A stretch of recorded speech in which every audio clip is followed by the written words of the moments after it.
नमस्कार, आप देख रहे हैं न्यूज वन इंडिया। मैं हूं आपके साथ राजेश कुमार। प्रधानमंत्री नरेंद्र मोदी ने आज मन की बात कार्यक्रम को संबोधित किया और मन की बात का ये 104वां एपिसोड था।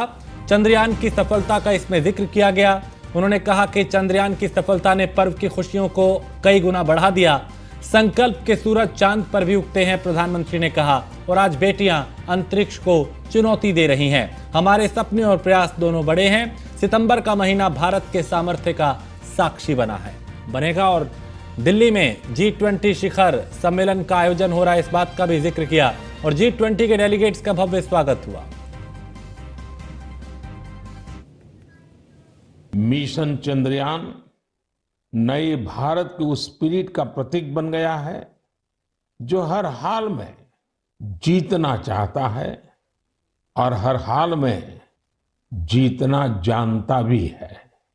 साथियों, इस मिशन का एक पक्ष ऐसा भी रहा जिसकी आज मैं आप सबके साथ विशेष तौर पर चर्चा करना चाहता हूं।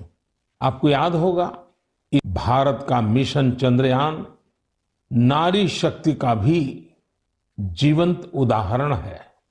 इस पूरे मिशन में अनेकों विमेन साइंटिस्ट और इंजीनियर्स सीधे तौर पर जुड़ी रही हैं। इन्होंने अलग अलग सिस्टम्स के प्रोजेक्ट डायरेक्टर, प्रोजेक्ट मैनेजर, ऐसी कई अहम जिम्मेदारियां संभाली हैं। भारत की बेटियां अब अनंत समझे जाने वाले अंतरिक्ष को भी चुनौती दे रही है। अगले महीने होने जा रही G20 लीडर समिट के लिए भारत पूरी तरह से तैयार है। इस आयोजन में भाग लेने के लिए 40 देशों के राष्ट्राध्यक्ष और अनेक ग्लोबल ऑर्गेनाइजेशंस राजधानी दिल्ली आ रहे हैं। G20 समिट के इतिहास में ये अब तक की सबसे बड़ी भागीदारी होगी। अपनी प्रेसिडेंसी के दौरान पर ही अफ्रीकन यूनियन भी G20 से जुड़ी और अफ्रीका के लोगों की आवाज दुनिया के इस अहम प्लेटफॉर्म तक पहुंची। साथियों, पिछले साल बाली में भारत को G20 की अध्यक्षता मिलने के बाद से अब तक इतना कुछ हुआ है जो हमें गर्व से भर देता है। दिल्ली में बड़े बड़े कार्यक्रमों की परंपरा से हटकर हम इसे देश के अलग अलग शहरों में ले गए। देश के 60 शहरों में इससे जुड़ी करीब करीब 200 बैठकों का आयोजन और बिजनेस 20 शिखर सम्मेलन में प्रधानमंत्री ने संबोधित किया और 55 देशों के 1500 से ज्यादा प्रतिनिधि इसमें शामिल हुए। B20 का जश्न 23 अगस्त से ही शुरू हुआ, प्रधानमंत्री ने कहा, और देश में 23 अगस्त से जश्न का माहौल है। हमारा मकसद वन नेशन वन फ्यूचर है और देश भर में उत्सव का माहौल है। प्रधानमंत्री ने इस बात का जिक्र किया और कहा कि आपदा से हमें सीखने को मिलता है। One earth, one family, one future हमारा मंत्र।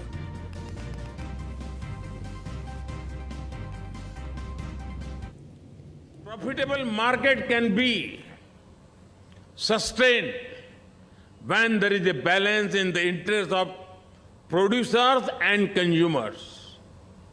This also applies to nations. Treating other countries only as a market will never work. It will harm even the producing countries sooner or later. Making everyone equal partners in progress is the way forward. There are many global business leaders here. Can we all give more thought to how to make business more consumer-centric? These consumers could be individuals or countries. Their interests need to be taken care of as well. Can we think of some sort of a yearly campaign for this? Every year, can global business come together to pledge themselves for the good of the consumers and their markets? साथियों, क्या दुनिया भर में सारे business मिलकर साल का कोई ऐसा दिन तय कर सकते हैं जिसे कंज्यूमर को समर्पित किया जा सके। दुर्भाग्य देखिए, हम कंज्यूमर राइट्स की बात करते हैं, कंज्यूमर राइट्स का डे भी मनाता है दुनिया, उनको करना पड़ रहा है। क्या हम इस चक्र को बदल करके जैसे कार्बन क्रेडिट छोड़ करके ग्रीन क्रेडिट पर जाएं, वैसे कंज्यूमर राइट डे की दुनिया पर मजबूरी के बजाय हम कंज्यूमर केयर की बात करने का नेतृत्व ले सकते हैं। और विपक्षी गठबंधन इंडिया की अगली बैठक मुंबई में होनी है। 31 अगस्त और 1 सितंबर को होने वाली इस बैठक में 27 पार्टियां शामिल हो सकती हैं। महाराष्ट्र कांग्रेस के नेता अशोक चौहान ने इस बात की जानकारी दी। उन्होंने कहा कि 2 दिवसीय इस बैठक में कई चीजें होंगी। यह भी कहा कि इस बैठक में इंडिया गठबंधन का एक कॉमन लोगो जारी किया जाने की भी संभावना है, जिसका अनावरण 31 अगस्त को किया जा सकता है।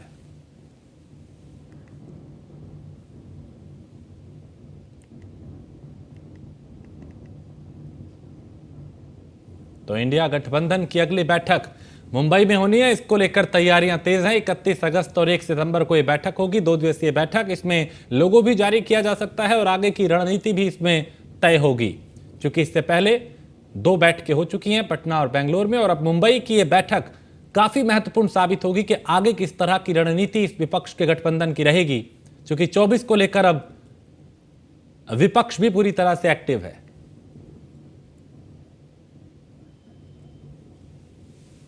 तो 31 अगस्त और 1 सितंबर को यह बैठक होगी और इस बैठक को लेकर तैयारियां तेज हैं। फरियल सैयद हमारी संवाददाता मुंबई से इस खबर पे ज्यादा जानकारी के साथ। सैयद, 31 और 1 को बैठक होने वाली है, किस तरह की तैयारियां? जी बिल्कुल, 31 अगस्त और 1 सितंबर को जो है वो इंडिया की बैठक जो है वो मुंबई में होने वाली है, ग्रैंड हयात होटल में। इसी को लेकर जितने भी रीजनल पार्टीज जो महाराष्ट्र में मौजूद है, चाहे वो शिव और कांग्रेस की तरफ से भी जो लगातार जो है वो सारी तैयारियों को लेकर बैठक जो है वो ग्रैंड हयात होटल में हर हफ्ते में एक बार जो है वो लगातार की जा रही है। और इसी सिलसिले में कल भी एक बैठक की गई थी, और क्योंकि एक हफ्ते से कम वक्त बचा हुआ है, इसको लेकर जितनी भी सारी व्यवस्था है वहां का खुद महाराष्ट्र के प्रदेश अध्यक्ष कांग्रेस के नाना पटोले हो जाए, शिवसेना सांसद संजय राउत हो जाए, आदित्य ठाकरे, ये सारे लोग इस बैठक में मौजूद थे और उन सारे लोगों ने तैयारी को बाखूबी से देखा है कि किस तरीके से तैयारी भरपूर तरीके से यहाँ पर की जा रही है। अभी सिर्फ और सिर्फ 31 अगस्त का जो है वो इंतजार किया जा रहा है। कल जब बैठक हुई थी उसमें ये कहा गया है कि आने वाली 31 तारीख को इंडिया जो विपक्षी पार्टियों का दल गठबंधन दल बना है उसका लोगो जो है वो कहीं ना कहीं 31 अगस्त को जो है वो पूरे देश के सामने रखा जाएगा। तो एक बहुत अहम फैसला जो है इंडिया की बैठक मुंबई में होने वाली है उसमें ये होने वाला है कि देश भर को जो है वो इंडिया को जो नया चिन्ह होगा वो नजर आएगा। बहुत शुक्रिया फरियल जानकारी के लिए। तो अब यहाँ पे आगे की रणनीति इस बैठक में बनेगी। 2 दिवसीय बैठक, और बैठक में करीब 27 दल मौजूद रह सकते हैं।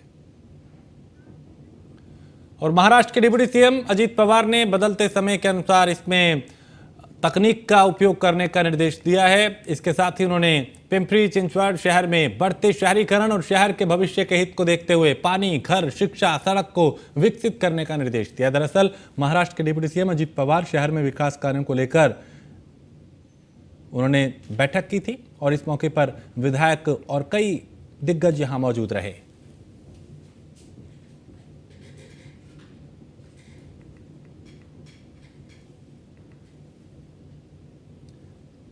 तो पिंपरी चिंचवड नगर में ये बैठक हुई और शहर के भविष्य को देखते हुए विकास कार्य हो, ये अजीत पवार ने कहा। समीक्षा बैठक में कई मुद्दों पे मंथन किया गया।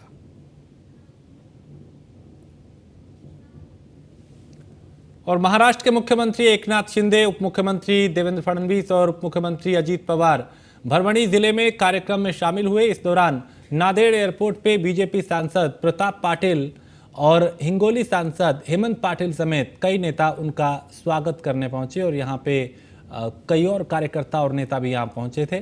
जिन्होंने गर्मजोशी से उनका स्वागत किया।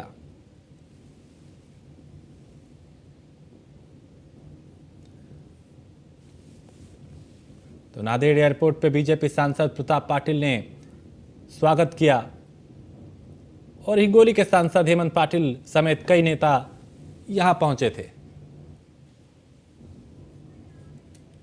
और यहां एक छोटे से ब्रेक के लिए रुकेंगे, ब्रेक के उस पार कुछ और खबरें। बिहार के भागलपुर में अररिया पत्रकार हत्याकांड मामले को लेकर नेशनल जर्नलिस्ट एसोसिएशन द्वारा कैंडल मार्च निकाला गया और पत्रकार हत्याकांड मामले में जहां पूरे बिहार के पत्रकारों में गुस्सा है, वहीं सरकार और जिला प्रशासन से लगातार पत्रकार सुरक्षा कानून की मांग कर रहे हैं।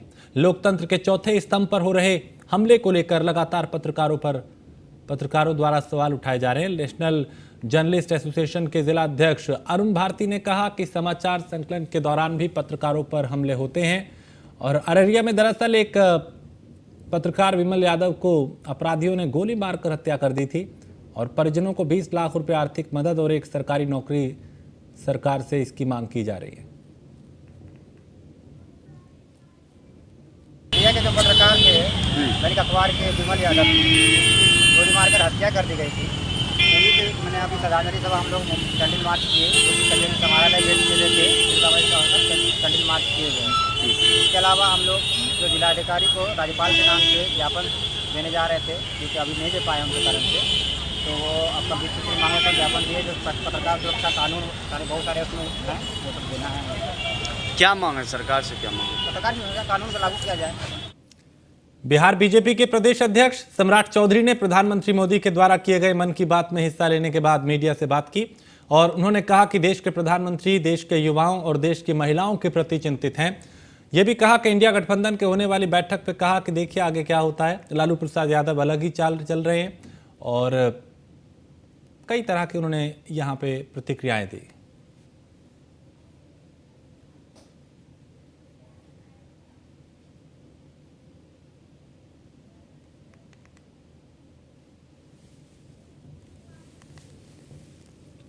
मंडल कमीशन में लालू प्रसाद जी का कोई योगदान नहीं है, पहला जानकारी रखिए। बीपी सिंह जी प्रधानमंत्री थे और भाजपा के सपोर्ट से मंडल कमीशन आया। बड़ी ये लोग चर्चा करते हैं मंडल कमीशन की। 77 में आयोग बना, कांग्रेस की सरकार ने 12 साल तक इस देश में मंडल कमीशन के रिपोर्ट को लागू नहीं होने दिया। इसका जवाब कांग्रेस पार्टी दे और मंडल कमीशन को भारतीय जनता पार्टी के 83 सांसद के समर्थन से देश में पारित किया गया। कांग्रेस पार्टी के नेता राजीव गांधी जी तो लगातार पानी पी पी के गाली दे रहे थे।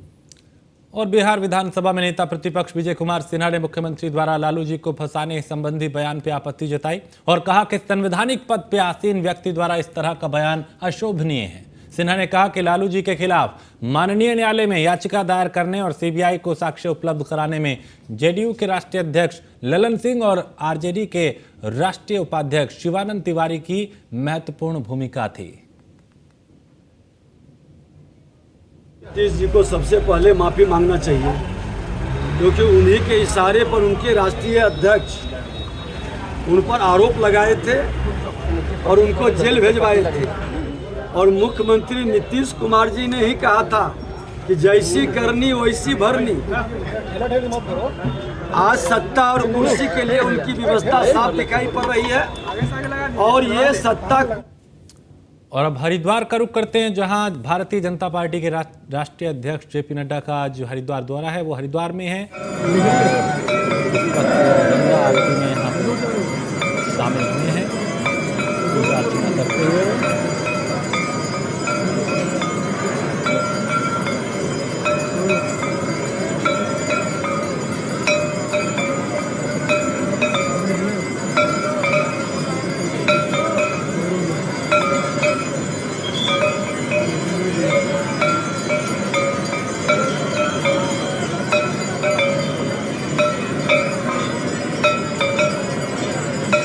जेपी नड्डा का हरिद्वार ये दौरा, इससे पहले वो कई राजनीतिक कार्यक्रमों में शामिल हुए थे, अब गंगा आरती में वो शामिल है। और यहाँ पे ये सीधी तस्वीर आप देख रहे हैं हरिद्वार के घाट से, जहाँ भारतीय जनता पार्टी के राष्ट्रीय अध्यक्ष जेपी नड्डा गंगा आरती में शामिल हुए हैं और उनका ये हरिद्वार दौरा काफ़ी अहम राजनीतिक लिहाज से भी, बैठक में भी वो शामिल हुए थे। इससे पहले संबोधित उन्होंने संबोधित किया था और कई कार्यक्रम जिसमें वो अलग अलग वक्त पे अभी आगे भी हिस्सा लेंगे और आज भी अलग अलग कार्यक्रमों में वो शामिल हुए।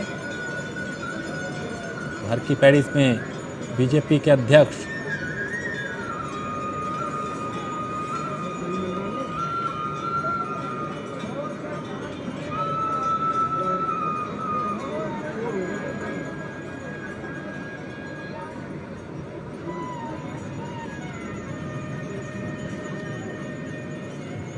जेपी नड्डा को इस वक्त आप तस्वीर में देख पा रहे हैं, जहां उन्होंने पहले यहां पे विशेष पूजा की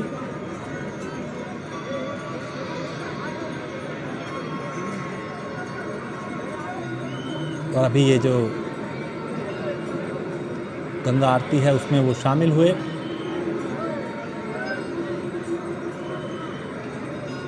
और तमाम लोग यहां पे मौजूद हैं जो इस आरती में पहुंचे और इसी गंगा आरती का हिस्सा बनने के लिए जेपी नड्डा भी यहां पहुंचे, क्योंकि आज वो हरिद्वार में हैं और यहां पे इससे पहले भी कई कार्यक्रमों में वो शामिल हुए थे।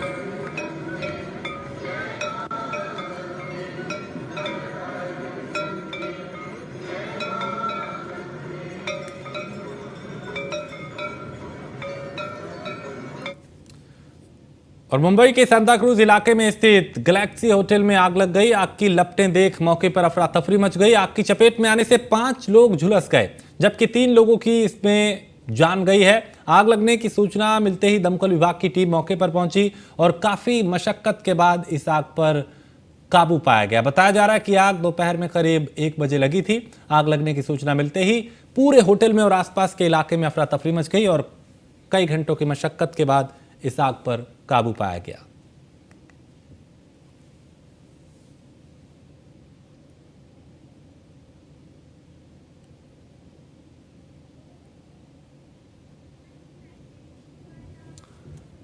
और स्नैचर के साथ 100 से अधिक कॉल में मुमरा एपीआई कृपाली बोरसे का भांडाफोड़ किया है। हाथ में एपीआई को ट्रैक करती है जो उन्हें सीधे स्नैचर तक ले जाती है। 5 अगस्त की रात को एक एयर होस्टेस यात्रा कर रही थी और वो खेरवाड़ी फ्लाईओवर पे एक ऑटो रिक्शा में बैठी थी, तभी बाइक सवार 2 लोगों ने उसका फोन छीन लिया था और उसकी शिकायत के बाद पुलिस काफी एक्टिव हुई थी और अब 100 से ज्यादा स्नैचर पकड़े गए हैं। एक एपीआई महिला पुलिसकर्मी के और एक मोबाइल स्नैचर के बीच 1 महीने के भीतर 100 से अधिक कॉल रिकॉर्ड के डाटा के बाद एक ऐसा मामला सामने आया जहां पर सभी लोग इस मामले को सुनकर दंग रह गए। आपको बता दें क्या पूरा मामला है। तो 5 अगस्त के दिन एक घटने की शुरुआत हुई जहां पर एक एयर होस्टेस जो कि अपने घर जा रही थी और तभी रिक्शे में उसके फ़ोन को कोई छीनकर अज्ञात जो है फ़रार हो जाते हैं, जिसके बाद सीसीटीवी के आधार पर आरोपी की तलाश शुरू की जाती है और सीसीटीवी में एक आरोपी जो है उसकी पुष्टि होती है साबिर अली शेर अली के रूप में। और इसी साबिर अली की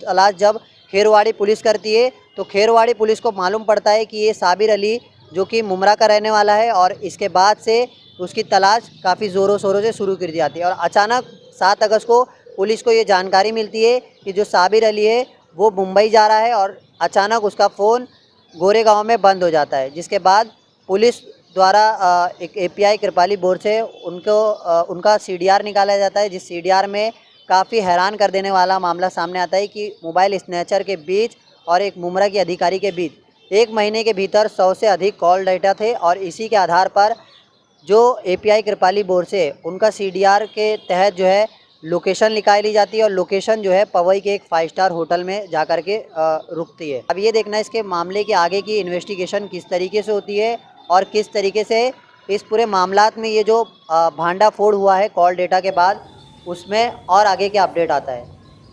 न्यूज़ 1 इंडिया के लिए मैं अफजल शेख ठाणे से मुमरा की। और इसी के साथ इस बुलेटिन में फिलहाल इतना ही। आप बने रहिए न्यूज़ 1 इंडिया के साथ।